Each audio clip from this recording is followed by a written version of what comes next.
大家好，我係 Tiffany 啊，今日咧就想同大家做一集比較特別嘅一集，而今日咧我就會繼續同呢一個加拿大表姐做一個對談啦。大家咧如果有 follow 得我哋耐咧，應該就會知道我哋之前咧做咗2集嘅特輯啦，就係裏邊咧收錄咗我同我表姐嘅對談。我咧係一個喺香港土生土長嘅女仔啦，而我表姐咧就喺呢個加拿大土生土長嘅。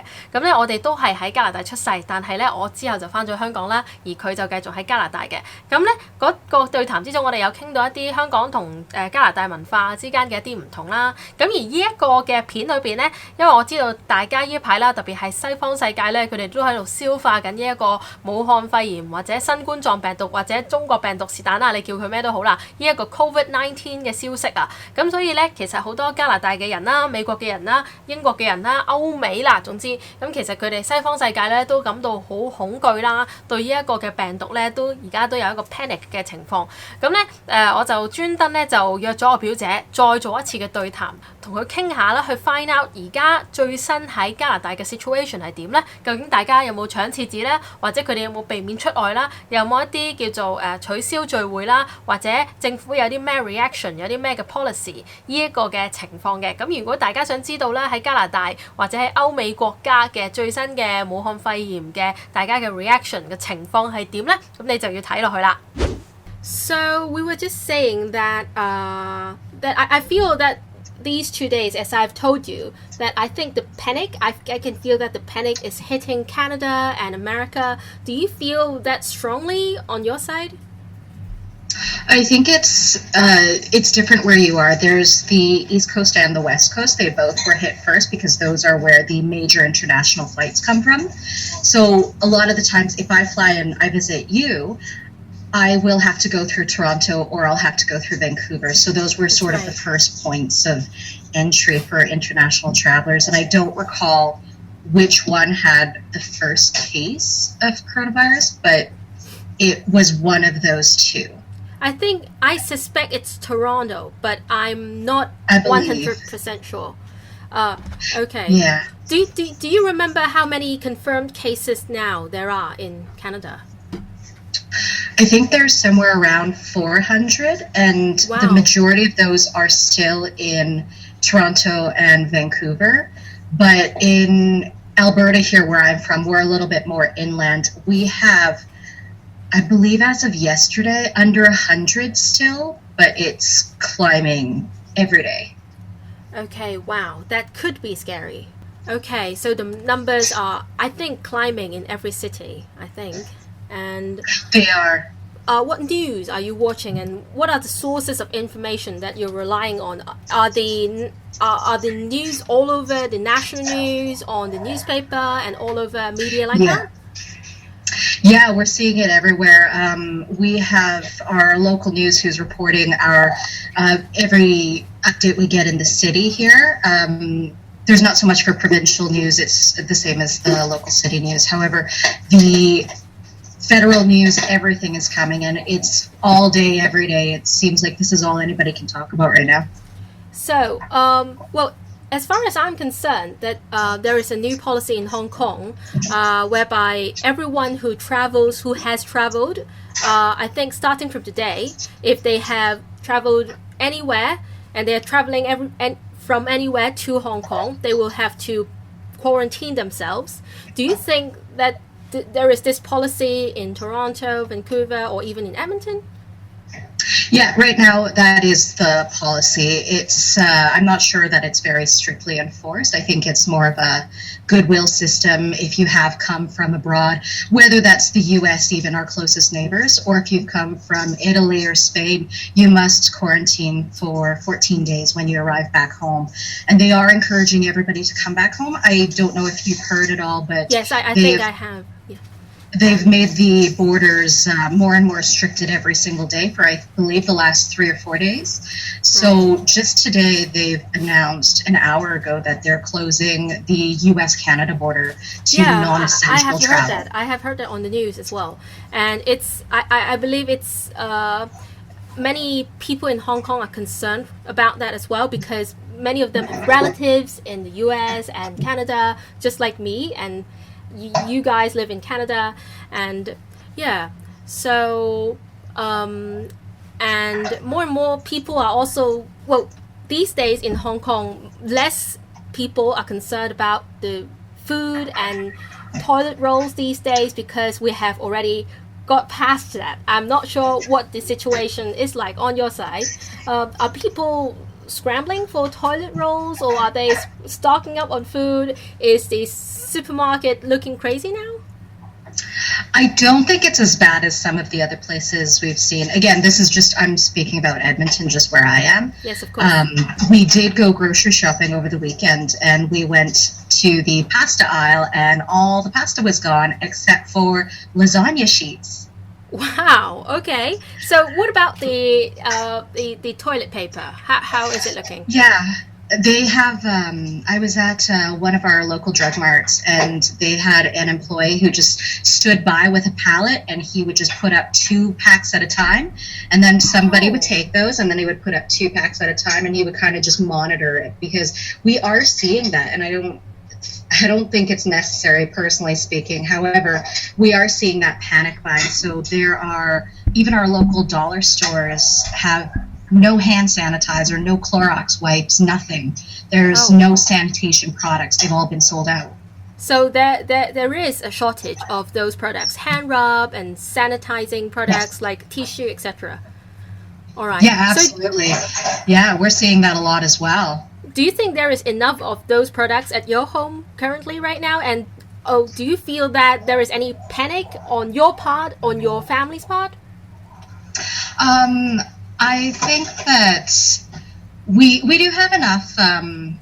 We have enough supplies for ourselves, but that's just because we are stocked up as a normal situation would request for. You know, we have the normal amounts of TP and sanitation products, lots of just regular soap that we, we'll buy it when it's on sale, and so we always have a stock of it. There's no any sort of a panic need to buy things like that. However, my father, I don't know if you know, he works in delivery, and he goes door to door. He's a little bit more worried and concerned.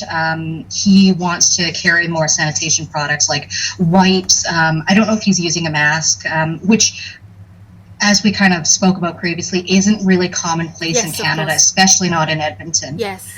But he's more concerned, and the rest of us are, we don't work with other people necessarily, or my own work is limited with certain, I don't work with more than 5 people at a time, so I don't feel the panic. I don't need to bring sanitation products with me. I just wash my hands after I'm done a job. All right. So does he ever wear a mask when he goes out? Do you think? He never has, but it sounds like he kind of wants to now. Right, yeah, I can understand it. I can totally relate to that, because every one of us in Asia, where masks are a normal thing, every one of us, even those of us who are not sick, like me, I'm not sick right now, but I still feel the pressure. Actually, it's the opposite pressure, because I feel the pressure to wear a mask. If you're not wearing a mask, if you're wearing it in a bad way, like this, if you're wearing it like it's not exactly snug on your face, and people will just stare at you, and there is a pressure to wear a mask. So it's like the opposite situation here in Hong Kong. Yeah, and I think about 1 month ago, you were experiencing, and China was experiencing issues where they couldn't find masks, they were confiscated in the mail, things like that. So I know that there were a lot of people here who bought out the pharmacies. They started this in early February. They bought out all the masks, and they sent them away to Hong Kong, China, Taiwan, just to East Asia to be able to help their family members out. So we have a shortage of medical products. I have heard of medical products being stolen from hospitals and pharmacies. Perhaps not pharmacies, but hospitals for sure, just sanitation gear, like those masks, like those sanitation wipes, things like that. Very unfortunate, but we do have we don't have that culture of wearing masks when we're sick here. So I think for that reason, we never had that much in stock, and people started panicking and going to steal things.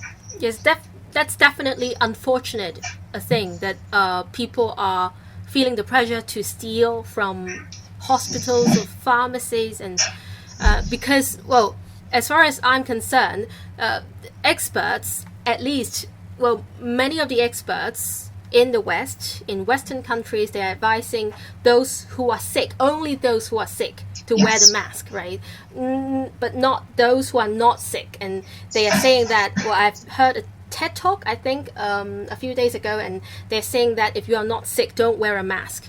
And you should reserve the masks for those who work in the medical profession, right? Yeah, exactly. And that's the news that I've heard. So I can confirm that in the West, that's what we have been told. However, as my parents are immigrants here, they've been here for a very long time. They still have that mentality where wearing a mask could be beneficial even for healthy persons. So my dad in particular, again, because of the nature of his work, I believe he thinks that wearing a mask is beneficial.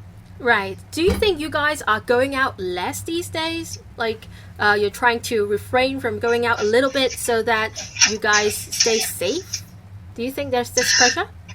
So we have been told to stay at home. I don't know if this terminology is all over the world, but they're telling us to flatten the curve. And they've actually, in our city, they've slowly shut things down. So starting about a week ago, I believe it was Thursday, they announced the closure of all events that are over 250 people.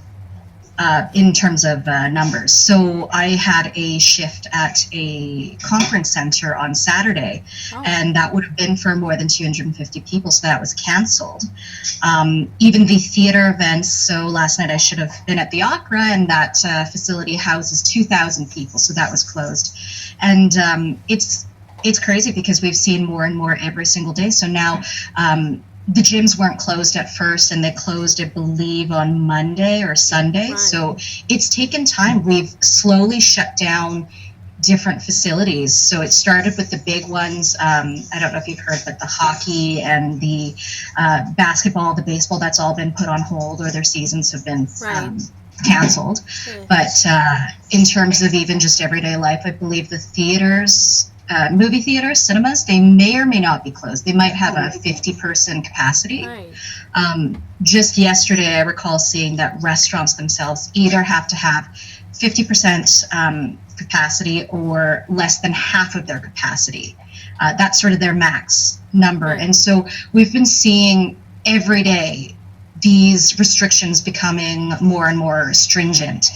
And so now, I mean, for me to go out, there's not a whole lot for me to go out to. Libraries are closed, gyms are closed, theaters are closed, malls are still open, but I don't know that they're going to see a lot of traffic. Right, yeah. I think the traffic is like going down everywhere, and people are just trying to stay home. And do you think that's the closure thing, the closure of malls and the cancellation of the meetings are enforced by law by any means? No, not at this point. But it's just advised by the government, and so it's done because the hosts of these meetings try to contribute to flattening the curve, right? It's not like a bylaw thing. It's not a thing that is enforced by law, is it? Exactly. So there's nothing enforced. We don't have anything going on like Italy. I heard San Francisco also went into sort of a lockdown mode. Here it's a lot of, I believe it's goodwill. You should consider the fact that there are elderly people, there are vulnerable people, and you should stay at home. But are people doing that? I'm not sure, because of where we are. We haven't had very many, if you can call them, disaster scenarios. So we don't have major weather, we don't have tsunamis, we don't have earthquakes here. This is unprecedented in the area where I'm from, to have to restrict our movement like this, because we don't experience anything that requires that. Right, okay. So Well, let's move on to the issue of discrimination and how Asian-looking people are being treated and being looked at now. Do you think that, well, obviously you are living in Edmonton, and in, I believe, Toronto and Vancouver, there should be an even larger Chinese and Asian-looking population. Do you think that they are facing more pressure to, I don't know, do you think they are facing more of a discrimination and people will just automatically see them as the virus carrier, or is there something like that? I can't speak as to Vancouver and Toronto. I have heard of Asian Americans being assaulted very badly, but this was about 2 weeks ago, so I don't know if more has happened since then. Personally, as I said, I went grocery shopping on the weekend here, and I was sort of bracing myself, and I was considering, okay, I'll keep my distance, and I'll make sure I walk out of other people's ways and make sure I keep that space between us. I was at West Edmonton Mall, which is a very large mall, and there was no reaction. I personally experienced nothing on my own. That's good. However, yeah, it's great for me. However, I have a friend who was walking around downtown, and she says that she was just across the street. She was waiting to cross the street, and a Caucasian woman just saw her and covered her face and then ran across in the other direction. And they were an intersection apart, and our streets are quite large. So, and I think I don't think your friend has traveled abroad these days, and she has always lived in Edmonton, right? Exactly, yes. And it's just by the fact that you guys are Asian looking, well, there could be a reaction potentially. There could be. I actually told my family members, I said, be careful if you walk outside now. Be very careful if you're walking by yourself. Just make sure you keep a steady pace. Try not to go out downtown at night. Just, it's sad, but it's a practical reality, and it's a good tip, honestly, for them, because you kind of just want to avoid as much conflict as you can. There's no avoiding it when it really happens. It's just unfortunate, and people can't tell whether you are a person who lives here or whether you are a traveler. So that's just what it is. And I remember that there was someone from Hong Kong, or there was a student from Hong Kong. I don't exactly remember what his occupation was, but he was in the UK. I think he was in London, and he got beaten up because people think that he was the virus carrier. And there was this case. That too. There was this, I think he was a student, and he got beaten up in London because of his Asian looking appearance. So it could happen, and in a way, in Hong Kong, since most of us look Asian, there is fortunately not this issue, but we definitely wish you guys all the best. We don't want you guys to be hurt in any way because you are seen as you guys look Asian. That's really not a good thing, and not everyone who looks Asian is definitely not everyone who looks Asian is the virus carrier, and many of you guys have always lived in Canada or in the US or in the UK or wherever it is, right? Exactly. Yeah. Okay, so are you guys doing anything to keep yourself mentally healthy while staying at home more? Are you guys watching more movies, taking online classes, or just listening to music, dancing to it? Or are you guys doing anything to keep yourself healthy and sane? I think for myself, we have at least one elliptical at home. So I've been working out and trying to just keep healthy. So that's just for me.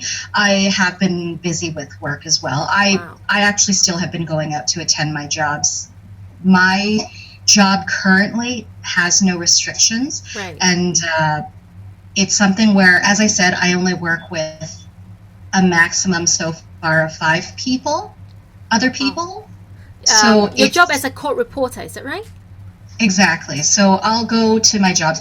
Unfortunately, I do go to different jobs whenever I do go out to work, so I'm exposed to a lot of people that way. However, we're all, as I said, it's being reported everywhere. We're all aware. We're all being cautious. There's no more handshaking, which I personally prefer anyway. So work has been keeping me busy, but even for my mom, for example, she's taking the opportunity to stay home and kind of tidy up, what she likes to do. My younger sister is a student, and so I believe she is doing her studies online. Okay. And as I said, my dad has no restrictions on his job so far, so he is also working. I don't exactly remember, but is your mom working right now, or does she have a job, or is she retired right now? I'm not exactly sure. No, my mom is working right now. She's just on a leave at the moment, but she's enjoying kind of staying at home, I think. And as you saw, hanging out with our cats and dog. That's good. That's good. I'm sure she enjoys it because she's an animal lover like you. Yes, exactly. Okay, good. So I think that's about it. I think we have told our audience, my audience, a lot about the situation right now. And thank you so much for talking with me and letting me know about the latest situation in Canada. It's been really informative and interesting. Mm-hmm. Yeah. Okay. So that's it. Okay. Thank you, Rihanna.